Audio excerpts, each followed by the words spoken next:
अच्छा जी। अब देखें, जो कॉस्ट ऑफ इक्विटी है उस कॉस्ट ऑफ इक्विटी को कैलकुलेट करने का एक और तरीक़ेकार है और वो है डिविडेंड वैल्यूएशन मॉडल। तो हम ज़रा डिस्कस करेंगे डिविडेंड वैल्यूएशन मॉडल को। पहली चीज़ तो एक बात ये समझिएगा कि ये जो डिविडेंड वैल्यूएशन मॉडल है ये ओरिजिनली एक बिज़नेस को वैल्यू करने का मॉडल है, एक बिज़नेस की इक्विटी को वैल्यू करने का मॉडल है। लेकिन एट द सेम टाइम इसको अक्सर और बेशतर जगह पे कॉस्ट ऑफ इक्विटी इस्टेब्लिश करने के लिए भी इस्तेमाल किया जाता है। और एग्ज़ामिनेशन के पर्सपेक्टिव से भी एग्ज़ामिनर अक्सर इस एरिया पे फोकस करता है कि वो आपको कॉस्ट ऑफ इक्विटी कैलकुलेट करने को देता है using the dividend valuation model. So as a student you should know, as a student you should be aware कि यार ये डिविडेंड वैल्यूएशन मॉडल क्या है। और इसमें कुछ चीज़ें ऐसी भी हैं जिसमें कुछ ज़्यादा कैलकुलेशंस रिक्वायर्ड होती हैं। So we gonna talk about it. लेकिन एक बात मैं कह दूं कि स्टिल जो कैपएम है ना, जो कैपिटल एसेट प्राइसिंग मॉडल है, वो एक बेहतर मेथड है, वो एक बेहतर मेथड है of calculating the cost of equity. हम बात करते हैं about this dividend valuation model. तो डिविडेंड वैल्यूएशन मॉडल का अगर आप फार्मूला देखेंगे तो उस फार्मूले के अंदर आपके पास ये कुछ चीज़ें आ रही हैं विच इज़ आर ई या फिर डी या आर ई या k e is actually equivalent to d naught. ये जो डी नॉट है, ये डी नॉट एक्चुअली क्या है?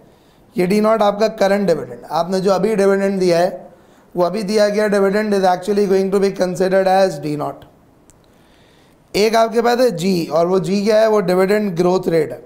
तो आपके जो डिविडेंड्स हैं, जैसे अगर एक कंपनी डिविडेंड देती है तो अगले साल शायद वो अपने डिविडेंड्स को मज़ीद ग्रो करती है, तीसरे साल और ग्रो करती है, चौथे साल और ग्रो करती है, and it goes on and on and on. So जो जी है वो डिविडेंड ग्रोथ रेट है एक्चुअली। देन आपके पास पी नॉट है। What exactly is p naught? तो पी नॉट की अगर मैं बात करता हूँ तो पी नॉट आपका current ex dividend share price. अच्छा, ये एक्स डिविडेंड शेयर प्राइस क्या होता है, ये कम डिविडेंड शेयर प्राइस क्या होता है, ये मैं इसको भी थोड़ा सा एक्सप्लेन करता हूँ। और आखिरी ये जो डी नॉट 1+G है ना, इसको एक्सपेक्टेड फ्यूचर डिविडेंड कहते हैं कि ऑब्वियसली अगर आपका डी नॉट लेट से $3 है और आपके डिविडेंड एक्सपेक्टेड है कि वो ग्रो करेंगे बाय 4%, सो आपका डी नॉट 1+G जो है वो आपको फ्यूचर डिविडेंड बताएगा। और वो जो फ्यूचर डिविडेंड आपको बताएगा वो कितना बताएगा? $3। आई रिपीट, वो जो फ्यूचर डिविडेंड आपको बताएगा भाई वो कितना बताएगा? That's actually gonna be $3 into 1.04। I repeat, that's actually gonna be $3 into 1.04।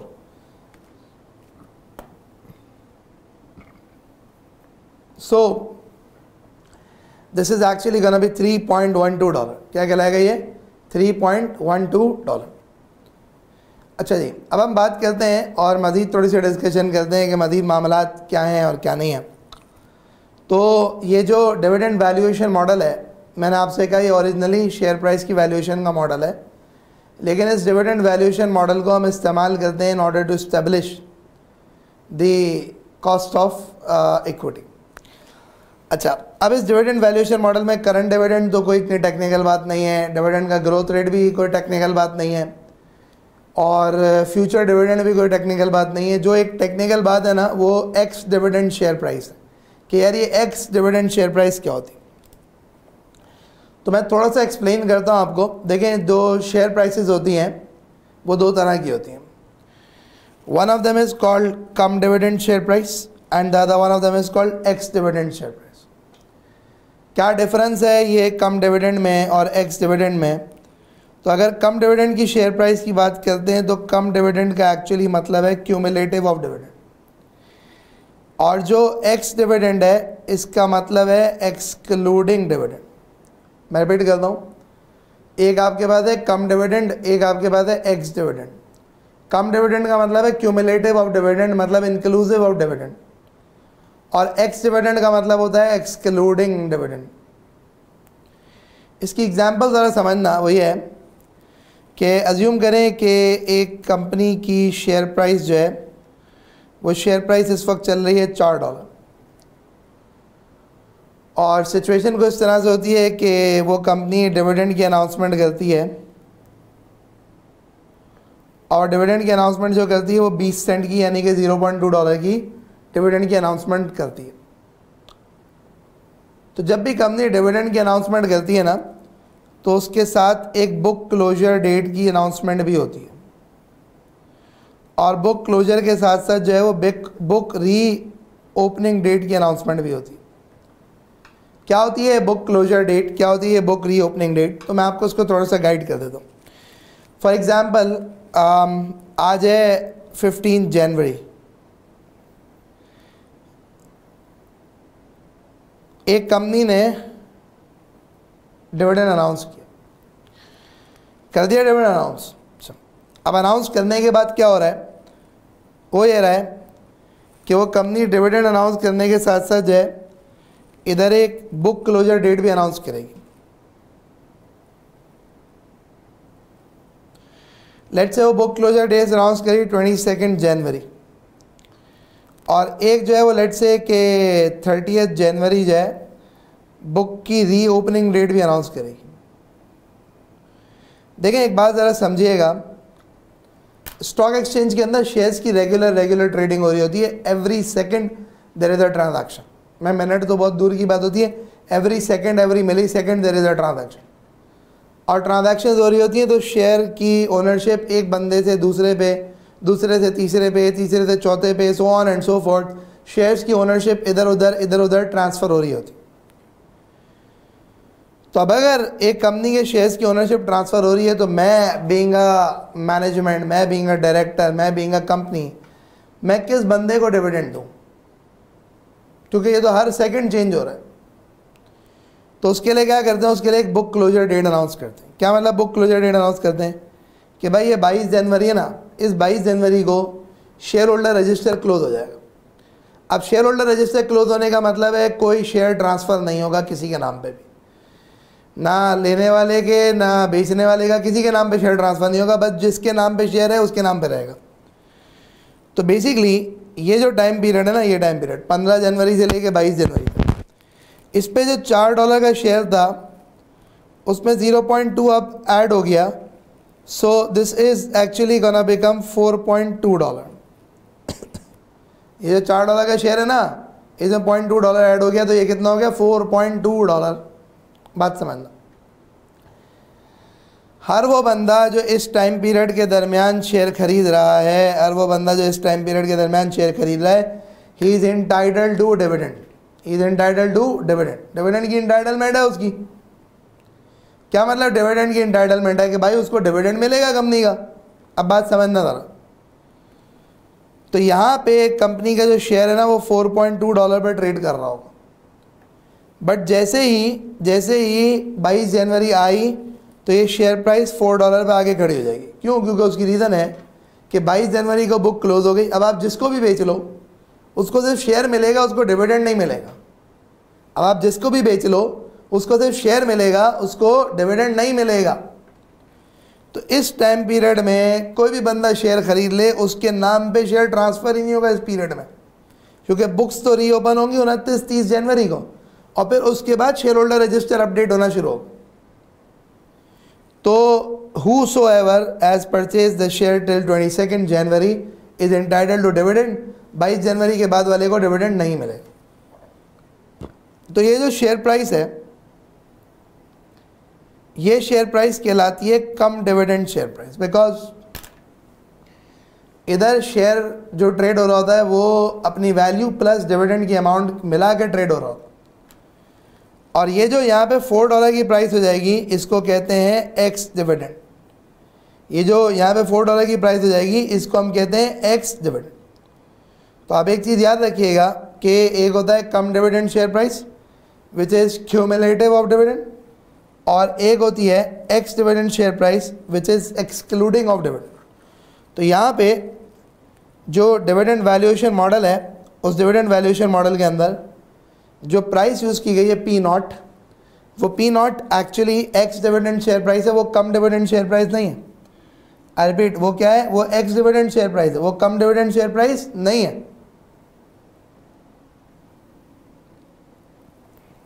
यहाँ तक क्लियर है? अच्छा, तो खैर ये तो डिविडेंड वैल्यूएशन मॉडल हो गया।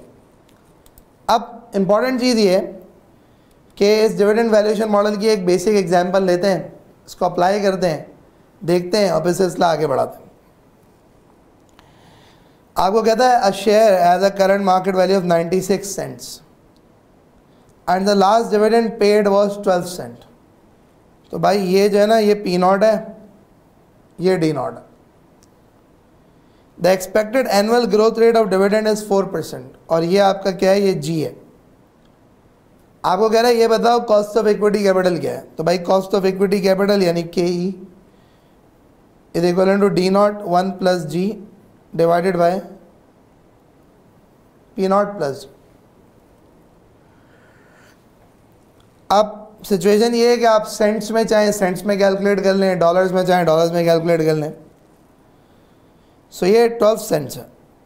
12 cents multiply by 1.04 divided by 96 cents. But just make sure कि ऐसा ना हो कि एक चीज़ डॉलर में ले रहे हो, एक चीज़ सेंट में ले रहे हो, सेंट्स ही यूज़ करना।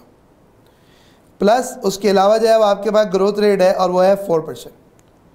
सो अगर हम यहाँ पे बात करें, और अगेन मैं कहूँगा कि देखें जब परसेंटेज को ऐड कर रहे होते ना, so ignore the percentage sign. So like 12 into 1.04 divide by 96 ये होता है 13%। और ये 13% plus 4% this actually gives you 17%। क्या कहता है ये 17%। तो ये एक बेसिक एप्लीकेशन है डिविडेंड वैल्यूएशन मॉडल की, कि डिविडेंड वैल्यूएशन मॉडल को अप्लाई करते हुए किस तरीके से कॉस्ट ऑफ इक्विटी कैलकुलेट होती। एक एग्जांपल और आ गई आपके सामने, इसको भी ज़रा डिस्कस कर दे। कहता है right company has just paid a dividend of 60 cents, ये आपका हो गया d naught, and the market value of $5.5, ये हो गया पी नॉट। अच्छा एक मिनट, पिछले उसमें क्या ही okay now the dividend growth rate is 8%, what's the cost of equity. So it's quite simple, again the cost of equity is d naught जो कि 60 सेंट है, इंटू 1 प्लस जी, जी जो है वो आपका 8% है, तो 1.08 डिवाइड बाय पी नॉट। देखें ये अब आप डॉलर और सेंट्स नहीं लेके चल सकते, आपको चाहिए दोनों डॉलर या दोनों cents. So I am gonna use this also the cent plus 8%।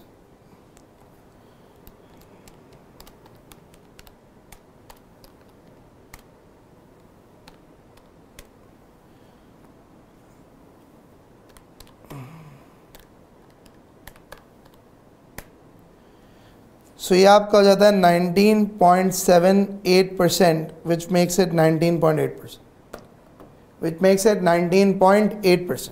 तो क्या हो जाएगा ये 19.8%।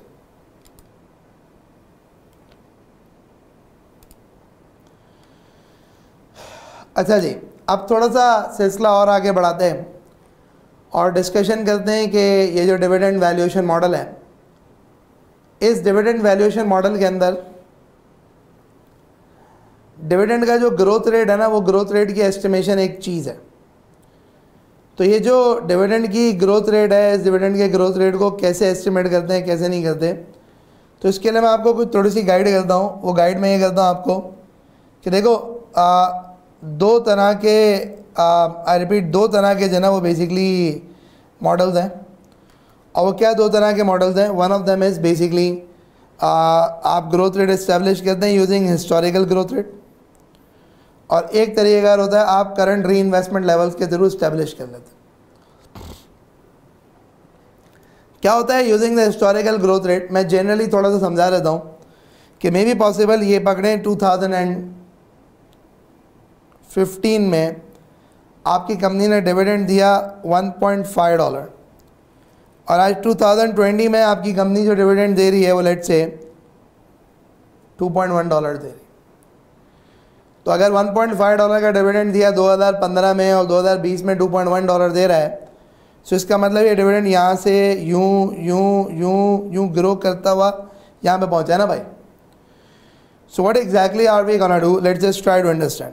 We gonna say 1.5 was the original dividend multiply by 1 plus g. G कितना है, ग्रोथ रेट कितना है, वी डोंट नो, हमें नहीं पता।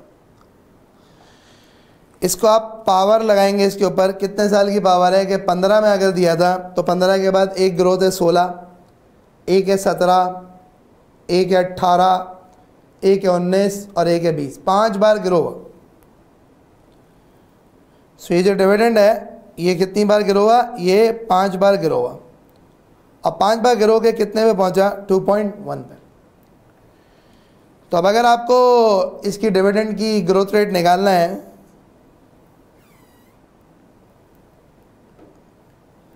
So it is simply gonna be, ये अप्रोच, ये फॉर्मूला अडॉप्ट करोगे तो इस डिविडेंड का ग्रोथ रेट आ जाएगा। एलबीट ये फॉर्मूला और ये अप्रोच अडॉप्ट करोगे तो डिविडेंड का ग्रोथ रेट आ जाएगा।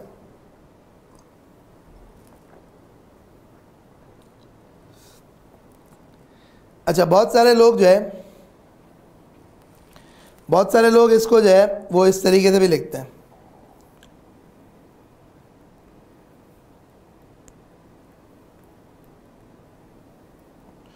So what ever you right that's okay. Bottom line ये कि आपको ग्रोथ रेट एस्टेब्लिश करना है। क्या ग्रोथ रेट एस्टेब्लिश करना है कि यार जो ओरिजिनली जो हिस्टोरिकल रेट गिवन था उससे आज यहाँ तक कितनी बार ग्रो किया है, that is something that you have to do.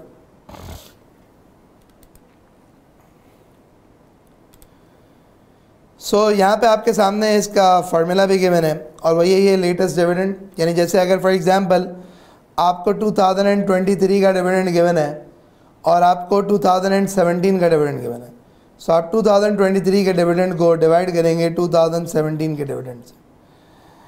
आप यहाँ पे जो बेसिकली n लिखेंगे वो आप देखेंगे कितनी नंबर ऑफ टाइम्स ग्रो किया। तो 17 को छोड़ दें, एक बार ग्रो किया 18 में, 19 में, 20 में, 21, 22, 23, 6 टाइम्स, 6 बार ग्रो करके ये अल्टीमेटली अपने जहाँ तक ही पहुँचा। तो इस तरीके से डिविडेंड का ग्रोथ रेट निकालें। सो अगर तो जो है वो एग्जाम सिनेरियो में आपके पास आ जाए कि जी डिविडेंड का ग्रोथ रेट निकालना है तो किस तरीके से डिविडेंड का ग्रोथ रेट एस्टेब्लिश होगा वो मैंने आपको समझा दिया, वो मैंने आपको बता दी।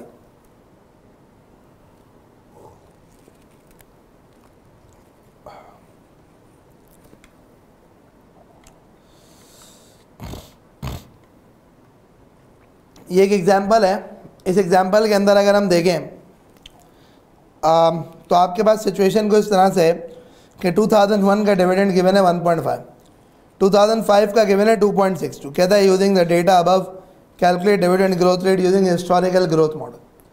सो आपको डिविडेंड का अगर ग्रोथ रेट निकालना है so it is going to be quite simple. आप कहेंगे लेटेस्ट डिविडेंड है 2.62, आप कहेंगे भाई साहब अर्लीस्ट डिविडेंड है 1.50। सो आपके पास लेटेस्ट डिविडेंड भी आ गया, आपके पास अर्लीस्ट डिविडेंड भी आ गया। कितने नंबर ऑफ टाइम्स ग्रो हुआ है, 1, 2, 3, 4, 4 बार ये डिविडेंड ग्रो हुआ है। -1 कर लोगे सो तुम्हारे पास डिविडेंड का ग्रोथ रेट आ जाएगा, तुम्हारे पास डिविडेंड का ग्रोथ रेट आ जाएगा। मैं अनफॉर्चुनेटली मैं साइंटिफिक कैलकुलेटर बहुत ज़्यादा कैरी नहीं करता, so I am very much use to this specific calculator. तो but still I just try to calculate it using my mobile phone, ताकि जो है आप लोग जब भी कैलकुलेट कर रहे हो so you can actually manage it. और मैं भी कोशिश करूँगा कि सब्सिक्वेंट रिकॉर्डिंग्स के अंदर I carry this. Divide by 1.5 ये हो गया। अच्छा जी, इसकी पावर ब्रैकेट ओपन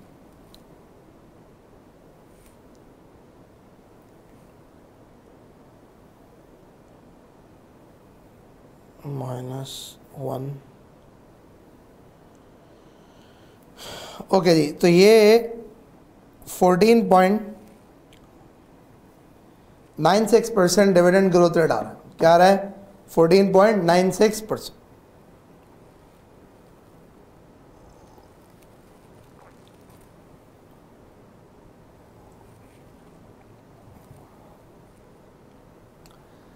अच्छा भाई, आगे बढ़ते हैं और आगे बढ़ते हुए मज़ीद बात करते हैं कि ये तो हो गया डिविडेंड का ग्रोथ रेट कि अगर हिस्टोरिकल ग्रोथ रेट के थ्रू आपको कैलकुलेट करना है तो this is the approach, this is the method which is to be adopted to calculate it. ये एक एग्जांपल और है, और अगेन मैं पहले भी कह चुका हूँ कि मैं तो रिकॉर्डिंग्स के अंदर डायरेक्टली परफॉर्म कर देता हूँ कैलकुलेशंस। आप यहाँ पे रिकॉर्डिंग को पॉज करें, वीडियो को पॉज करें, पॉज करके आप खुद से एक बार ट्राई करें, then you compare with the video and then you see कि क्या आपने सही करा है या गलत किया है। अगर गलत किया है तो उसमें आपको आपकी मिस्टेक्स आइडेंटिफाई होंगी। कहता है पीबी कंपनी के एतबार से अगर मैं बात करूं तो कहता है today is 1 January 2007। PB has just paid a dividend of 39.25 cents. Its current share price is $8.31 ex dividend.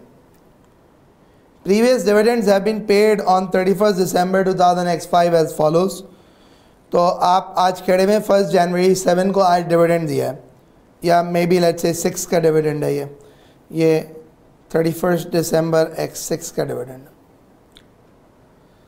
So like what is actually happening is that ये 2002, 3, 4, 5 and 6. So we need to count कि कितने साल का dividend का growth rate है। So 2002 का तो given है ना, 3 एक गिरे, 4 है, 5 है, 6 है, 4 बार डिविडेंड ग्रो किया।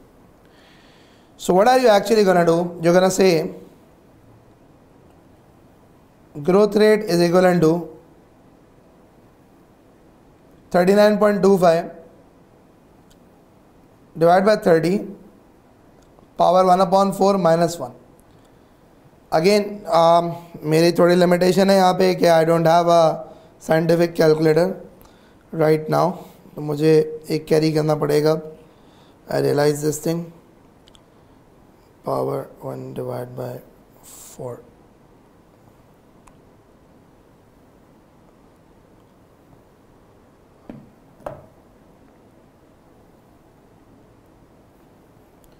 (6.9495% is what the growth rate is.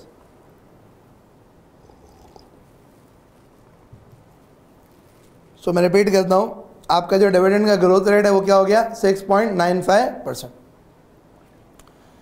अब आप आ जाएं आगे कॉस्ट ऑफ इक्विटी की कैलकुलेशन पे। जब आप कॉस्ट ऑफ इक्विटी की कैलकुलेशन पे आएंगे तो आप कहेंगे कि यार देखो कॉस्ट ऑफ इक्विटी क्या है, D not which is 39.25 multiply 1.0695, 39.25 multiply 1.0695 because 6.95% है, divide by p not. P not again आपको जो है ना वो सेंट्स में चलना पड़ेगा, प्लस 6.95%।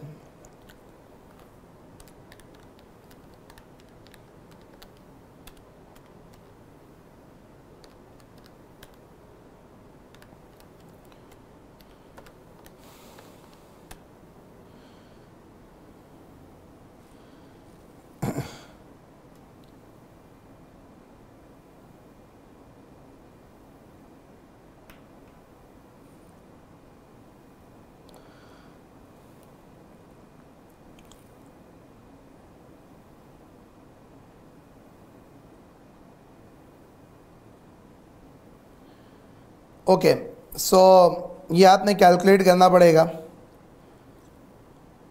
और 6.95% तो ग्रोथ रेट था। यहाँ पे आई थॉट कि इसने के ई मांगा है तो के ई 12% आता है, राइट। सो के ई मांगा नहीं है इसने, ग्रोथ रेट मांगा है सिर्फ डिविडेंड का, तो डिविडेंड का ग्रोथ रेट हमने इस्टेब्लिश कर लिया।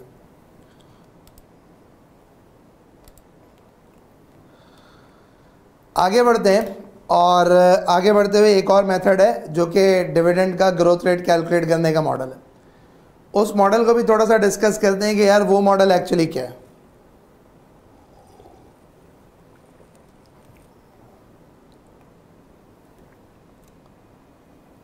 तो अगर हम डिविडेंड का ग्रोथ रेट एस्टेब्लिश करने की दूसरी बात करें तो एक और जो मॉडल है that's basically called reinvestment rate concept. क्या कॉन्सेप्ट होता है? ये फॉर्मूला है G is equal to B R, G is equal to B R. अब क्या है G is equal to B R? यानी growth rate is equal to B multiply by R। What is this B, what is this R? B का मतलब है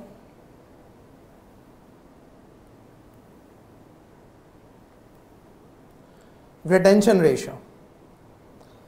क्या मतलब है? मतलब है एक कंपनी का प्रॉफिट आफ्टर टैक्स है 100 मिलियन, उसने डिविडेंड पे कर दिए 30 मिलियन के, सो जो 70 मिलियन बचा है वो उसकी रिटेन अर्निंग में जाएगा भाई।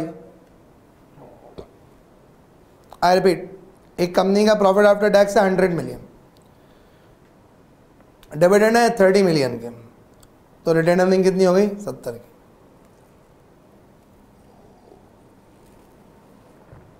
अब बात सुनिएगा, ज़रा बात समझिएगा। ये अगर रिटेन अर्निंग 70 की होगी ना, तो इसका मतलब इसका जो रिटेंशन रेशियो है 70% है। मतलब ये जो प्रॉफिट कमाता है उसका 70% रिटेन रखता है, 70% अपने पास रखता है। That's called the retention ratio. सो मैं रिपीट करता हूँ, रिटेंशन रेशियो क्या होता है? रिटेंशन रेशियो ये होता है कि आपने कितने प्रोपोर्शन ऑफ प्रॉफिट्स को रिटेन किया है, आपने कितना प्रोपोर्शन ऑफ प्रॉफिट रिटेन किया है, दैट्स कॉल्ड रिटेंशन रेशियो। अच्छा भाई, अब बात करते हैं अगली। तो ये तो हो गया क्या? This is actually going to be considered as your retention ratio. Now let's move a bit forward. Secondly जो आर है वो रेट ऑफ रिटर्न है। अब रेट ऑफ रिटर्न में ना कुछ भी आ सकता है, उसमें रिटर्न ऑन एसेट भी आ सकता है, उसमें रिटर्न ऑन इक्विटी भी आ सकती है, उस पर रिटर्न ऑन कैपिटल एम्प्लॉयड भी आ सकता है, और उसमें कॉस्ट ऑफ इक्विटी भी आ सकती है। मतलब डिपेंडिंग अपॉन एग्जाम सिनेरियो में आपके पास क्या इन्फॉर्मेशन है, क्या इन्फॉर्मेशन नहीं है, उसके अकॉर्डिंगली वो चीज़ आ जाएगी। So it could be a return on asset, it could be a return on capital employed, it could be cost of equity, it could be anything, कुछ भी हो सकता है। कॉन्सेप्ट क्या है? कॉन्सेप्ट ज़रा समझना।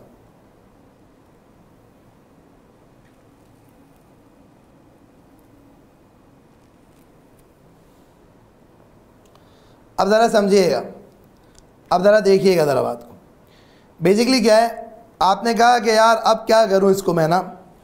So like what happens is that let's say कि अगर बी आपका 70% है, बी 70% का मतलब क्या है? आपका रिटेंशन रेशियो 70% है। आप कहते हो जी हम जो कमाते हैं उसका 70% हम रखते हैं। रखते का मतलब क्या है? बिजनेस में री इन्वेस्ट हुआ ना, बिजनेस में पड़ा है पैसा तो री इन्वेस्ट हो गया ना।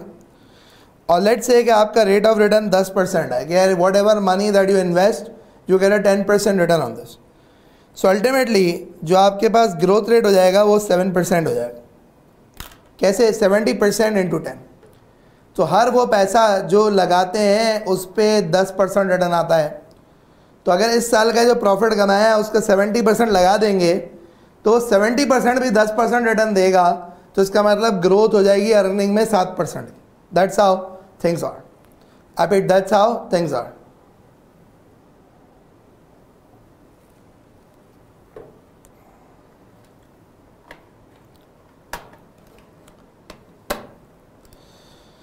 तो बेसिकली जब भी डिविडेंड वैल्यूएशन मॉडल होगा तो उसमें जब ग्रोथ रेट कैलकुलेट करेंगे तो ग्रोथ रेट के लिए you can either use the historical growth rate या फिर आप री इन्वेस्टमेंट अजम्पशन यूज़ कर सकते हैं, डिपेंडिंग अपॉन एग्जामिनर किस तरह की सिचुएशन देता है, किस तरह की सिचुएशन नहीं देता। ये एक एग्जाम्पल है आपके सामने, और इस एग्जाम्पल को अगर हम देखेंगे तो आपको कहता है RB companies current cum dividend. देखो कम डिविडेंड शेयर प्राइस, मतलब शेयर प्राइस में डिविडेंड शामिल है, is 1.45 which will fall to 1.25 after dividend is paid. तो बेटा इसका मतलब क्या हो गया? इसका मतलब इन दोनों का जो डिफरेंस है वो $0.2 है, और वो जो $0.2 है वो डी नॉट है, वो जो $0.2 है वो डी नॉट है।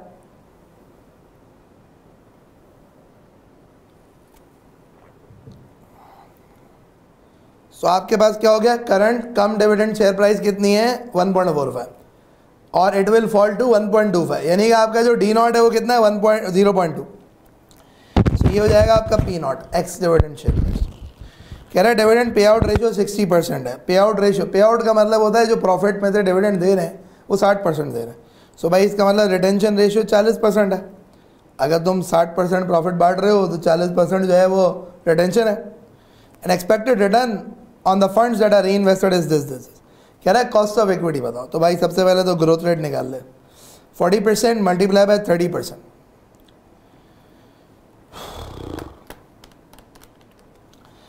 12% आपके पास ग्रोथ रेट आ गया। फिर कॉस्ट ऑफ इक्विटी जो आपकी होगी वो 0.20 multiply by 1.12 divided by 1.25 plus 12%। सो अगर आप देखोगे तो 0.2 इंटू 1.12,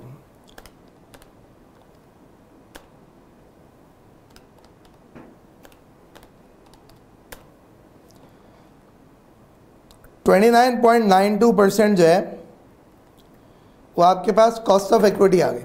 क्या आ गई? 29.92% कॉस्ट ऑफ इक्विटी आ गई। क्या आ गई? Cost of equity 29.92%।